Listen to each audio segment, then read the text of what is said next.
সকালবেলা সুন্দর একটা আলপনা দেখিয়ে গুড মর্নিং বলবো সবাইকে। কেমন আছো বন্ধুরা কমেন্ট করে জানিও। আর বোন দেখো আজকে বৃহস্পতিবার তো ও সকাল করে উঠে আলপনা দিয়েছে গেট গড়ায়, তারপরে তুলসী তলায়, তারপরে ধরো ওদের অনেক রকম নিয়ম ওই দেশের, জানো তো।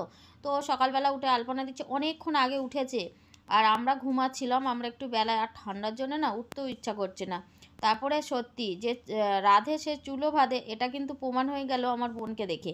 আমার বোন কিন্তু এইসব আগে জানতো না, কিন্তু এখন সংসার করার পরে বেশ কিছু কাজও শিখে গেছে, যেগুলো আমি দেখে এখন অবাক হয়ে যাই। সত্যি এই আলপনা দিয়াটা আমি আগে জানতাম, এখন ভুলে গেছি। আর এই দেখো লক্ষ্মীর পা এঁকেছে তুলসী তলায়, এত সুন্দরভাবে ডিজাইনগুলো করেছে। সত্যি আমি ঘুরে ঘুরে দেখছিলাম আর তোমাদের ঘরেও দেখাচ্ছিলাম। আর তোমাদের দাদাভাই খাটিয়ে বসে বসে ওই দেখো রোদ পুইছে, আর বোন কালকে সে পিঠে করেছিল, পিঠে দিয়েছে, ও পিঠে খাচ্ছে। আর এই যে আমাদের মন্টু বাবু চলে যাব বলে সেই কান্নাকাটি ধরেছে, জানো তো, আমি যাব আমি যাব। আর বোন অনেক সকালে উঠে দেখো ভাত হয়ে গেছে, সবজি বসিয়েছে, এটা বাঁধাকপির সবজি হচ্ছে। আর আমি তো দেখে অবাক যে কখন উঠেছিল এত তাড়াতাড়ি, ওর রান্না বাড়া সব কমপ্লিট হয়ে গেল। তো চলো এবার এই গরুর গাড়িটা দেখে ছোটোবেলার কথা একটা মনে পড়ে গেল। তোমাদের কি মনে পড়েছে একটু কমেন্ট করে জানাবে। কোমর পড়ার গরুর গাড়ি বোঝাই করে কলসি হাড়ি। লক্ষ্মীর গাছে বেগুন হয়েছে, একটাই গাছ কিন্তু বিশাল বড় গাছে, তো অনেক বেগুন হবে। গাছটা ভালো করে যত্ন করবি। সেই দিনে তো সার ওষুধ দিল, বড়ই হয়েছে, এরকম অনেক বেগুন হবে। তোরা তিনটে লোকের না, হ্যাঁ তোরা তিনটে লোকে না খেয়ে একদম চারটে লোকে ভেসে যাবি। তিনটে, দুটো কুঁচো ছেলে মেয়ে। আর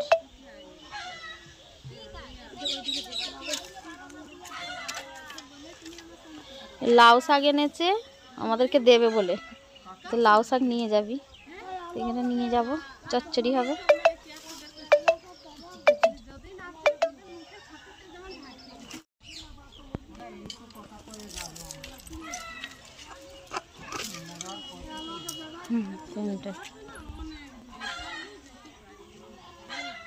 দুটো শাকের ওপর একটা কেজি আরো হয়েছে নাকি?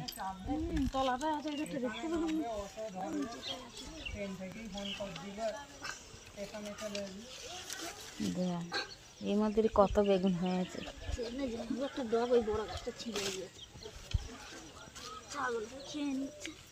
চারটে হয়েছে, আর একটা ছোট মতো সেখানটা আছে, ছোটটা থাক, চারটেই হয়ে যাবে।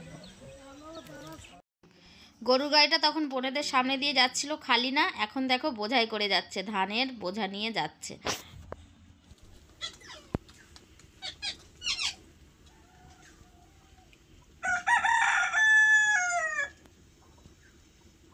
একটু আলতা পড়ছি, বোন বলছে একটু আলতা পরে নে। সব রেডি হচ্ছে, এবার তো বেরোতে হবে, খাওয়া দাওয়া করবো, দিয়ে 12টার সময় বেরিয়ে যাবো টোটো গাড়ি করে, দিয়ে একদম বাঁকুড়া স্টেশনে যাবো, গিয়ে ওখান থেকে 4টে ট্রেন আছে, 4:10 ট্রেন, ওটা উঠে যেতে হবে হাওড়া। হাওড়াতে গিয়ে তারপরে বসে থাকবো রাত 11টা 11:30 অবধি। রাত 11টা কতই ট্রেন আছে, 45 না কত, ওই ট্রেনটা ধরবো, চলে যাবো আবার ব্যাকে জয়পুর। আজকের ভিডিওটা দারুণ হবে, সবাই সাথে থাকবে, ঠিক আছে। এদিকটা আলতাটা পড়তে পারিনি ব্যাক সাইড। আর ও যায় একটা, এটা খেজুরের ডাটা কেটে কেমন বুরুষের মতন করে দিয়েছে আলতা পড়ার জন্য। কালকে আমরা একটা খেলা খেললুম, কিন্তু ব্লগ করা হলো না, শর্টটা করা হয়েছে, ব্লগটা করা হয়নি। মানে দৌড়ে যে ফার্স্ট হবে আলু খেলার মতো, সে একটা গোটা মুরগি পাবে 2.5 কিলো, আর ব্লগ করা হলো না, দেখানোও হয়নি। অনেক মজা করলাম বাঁকুড়ায় এসে। আবার নেক্সট বারে যখন আসবো তখন ওই নদীর ধারে আরে সব নিয়ে যাব। এখন যাইনি নদীর ধারে, ভীষণ জল, স্রোত বয়ে যাচ্ছে একদম জলে, ওইটাই ভালো ভিডিও হচ্ছে জল। আর অনেকটা হেঁটে যেতে হয়, বিরক্ত লাগে, সামনে হলেও যেতুম, গাড়ি বাইক ফাইক হলে ঠিক ছিল। এটা দাও, সব খেতে বসে গেছি। কি বলে ওটা, বাঁধাকপির চচ্চড়ি, মাংসের ঝোল, চিকেনের ঝোল হয়েছে, মুরগির। সবাই খাচ্ছে, যদি ওর বাবা, আমি, ওর বোন, আর আকাশ এখন খায়নি, ও খাবে, ও প্যান্ট জামা পরছে। যেসব ব্যাগ এনেছিল ব্যাগে সব ধরে নে জানো তো, ওই যে একটা বস্তা প্যাকিং হচ্ছে, সব দেশের জিনিস নিয়ে যাওয়া হচ্ছে এখান থেকে। গুড়ি টুড়ি এটা ওটা, লাউ কুমড়ো, গুড়, খেজুরের গুড়, আখের গুড়, এটা ওটা করে এই বস্তাটা খালি প্যাকিং হচ্ছে। ব্যাগগুলো ঘরে আছে, ব্যাগে তো শুধু জামা কাপড় ঢোকানো হয়েছে।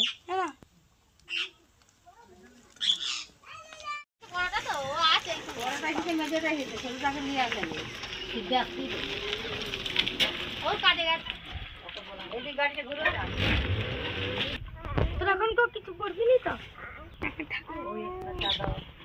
চাদর নিতাম। হ্যাঁ চাদর তেলে গা দেবে। হ্যাঁ চাদর আছে, শীত পাবে তেলে।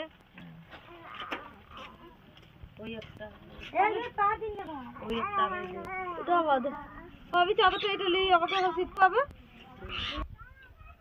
কি জানি তো থাকে যাবে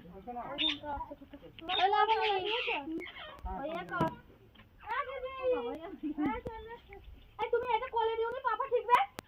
আশ্চর্য বাবু কিটা পড়ে আমাকে নাম দিল আমার সাথে আছে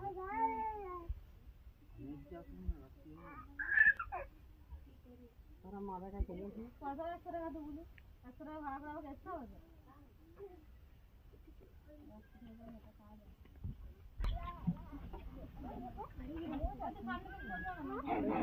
কাপড়টা কুড়া কাপড়টা কুড়া ও মাসি কাপড়টা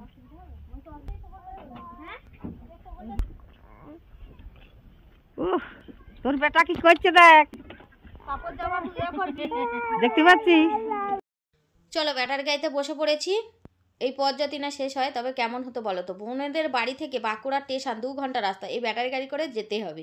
তো যাই হোক, বাঁকুড়া জেলাকে এখন বাই বাই করে দেবো, আবার কবে আসবো ঠিক নেই। আর যাওয়ার পথে দেখো খেজুর গাছ পড়েছে, খেজুর গাছে দেখি না সব হাড়ি বাঁধা আছে। বোনকে জিজ্ঞাসা করলাম, বোন বলে ওই যে দিদি খেজুর তৈরি হয় না, তার জন্য বেঁধে রেখেছে, রসটা নেবে বলে।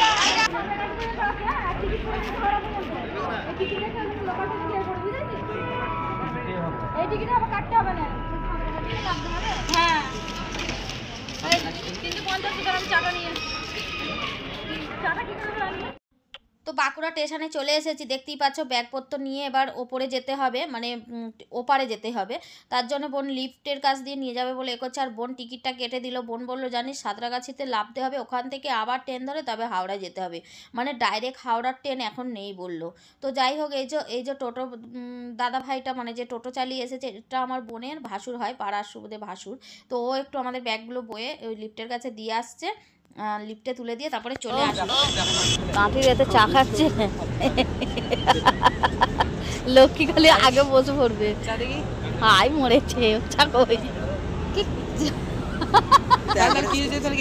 5টা ও কাঁঠির চাটা খাবে বলে চারটা আরেকগুলো দরকার। মানে বসেই আছি স্টেশনেতে। আর এই যে একটা মাল ট্রেন যাচ্ছিল, তাই আমি দেখছিলাম আর তোমাদেরকেও দেখাচ্ছিলাম যে এগুলো কয়লা না কচা না কি নিয়ে যাচ্ছে। তোমাদের দাদাভাইকে জিজ্ঞাসা করলাম, বললো ওগুলো কয়লা। আর এই যে দেখে নাও, ঝিকঝিক ঝিকঝিক ঝিকঝিক চলে রেলগাড়ি। আর আমাদের ওখানে বসে বসে স্টেশনে বসে বসে টাটু চা খেলাম। তো দেশের লাস্ট বারের মতো চা খেয়ে এবার জয়পুর যাচ্ছি। এই যে ট্রেন আসার টাইম হয়ে গেছে বলে আমরা সব দাঁড়িয়ে আছি। আর মন্টুর মনটা খারাপ, আমাদের সাথে যেতে পারছে না। ওর বাবা না যেতে দিলে আমরাই কি করব বলো, নিয়ে তো যাবো বলছিলাম। এই যে ট্রেনে করে চলে এসেছি। এটা কোথায় জানো, কোথায় একটা বললো খড়গপুরের স্টেশন, ওদের ওই লাইনে কোথায় খড়গপুর পড়বে বাবু সেটা আমি জানি না, ওই স্টেশন কিন্তু লেখা আছে সেটাও দেখলাম। আর এই যে দ্বীপ এই সাইডে বসে আছে, আর ওর বাবা এই দিকটায় বসে আছে, আর আমরা হচ্ছি এই ব্যাক সাইডে বসেছি। তো যেহেতু আমি ক্যামেরাটা করছি তো ওই জন্য আমাকে দেখতে পাচ্ছে না। হাওড়ার স্টেশনে চলে এসেছি, ভীষণ খিদে পেয়ে গেছে। এসে মানে 3টে টিকিট কাটা ছিল, মানে তৎকাল, আর একটা চালু টিকিট কেটে নিয়ে আসলাম। তারপর তোমাদের দাদাভাই আমি আন্ডারগ্রাউন্ডের ভেতরে গিয়ে এই যে শসা টসা কিনে নিয়ে এলাম, নিয়ে এসে এই যে এখন খেয়ে নিচ্ছি। তো ছেলেদেরকে বলছি খেয়ে নে, কেননা ট্রেন আসবে সেই 11টা সাড়ে 11টা, তখন যদি খাই তাহলে ভালো লাগবে না, তখন ট্রেনে উঠে খেতে, তখন ঘুম পাবে। যেহেতু দেশে কদিন ছিলাম সকাল করে ঘুমে অভ্যেস হয়ে গেছে, তো ট্রেনে উঠলে ঘুম লাগবে। তো এখানেই খাওয়া দাওয়াটা সেরে নে। তো 10টার মতো বেজেই গেছে। তো এখানে বোন মিষ্টি দিয়েছিল অনেক কিছু, অনেকগুলো মিষ্টির প্যাকেট, তা থেকে একটা বার করে মিষ্টি আর পরোটা বানিয়ে দিয়েছিল, সেই মিষ্টি দিয়ে পরোটা খাচ্ছি। তোমাদের দাদাভাই সবাই মিলেই খাচ্ছি। আর যে শসাগুলো কিনেছিলাম সেইগুলো। আর দেখো আমার মনটা একটু ঝিমোনা দেখছো, এখানে আমার একটু মনটা খারাপ হয়ে গেছিলো আমার মন্টু শোনার জন্য।